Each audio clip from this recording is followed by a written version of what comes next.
Hello friends, you are watching mystery and को। दोस्तों, उम्मीद है कि आप सब खैरियत से होंगे। आरसीसी लंटर स्लैब की नई जो एपिसोड के साथ जो आपकी खिदमत में जो हाज़िर है। इससे पहले दोस्तों हमने आरसीसी लंटर के हवाले से जो है तमाम चीज़ें ईच एंड एवरीथिंग जो है अपलोड कर चुके हैं और वो उम्मीद है कि आप जो है देख चुके होंगे।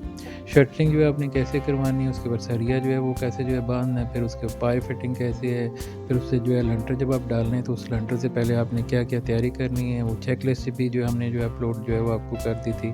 आपकी कंक्रीट की रेशो जो है वो क्या होनी चाहिए, उसके बाद जब लंटर जो है पड़ जाता है तो उसका क्योरिंग प्रोसेस जो है कैसे करना है, कितने दिनों तक करना है। तो ये सारा प्रोसेस जो है हमने जो है सारी वीडियो जो अपलोड जो कर चुकी है।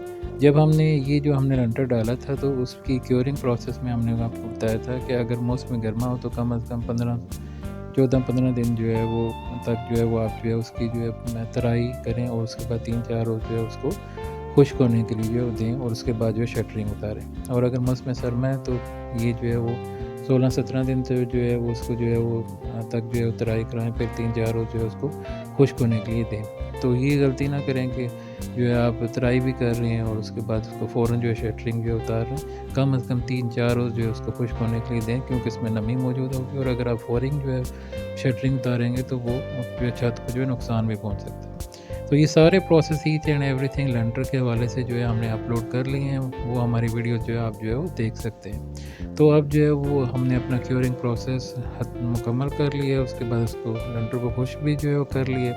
तो आइए हम आपको दिखाते हैं कि हमने जो है वो शटरिंग जो है वो इसको फिर जो है कैसे उतारा है।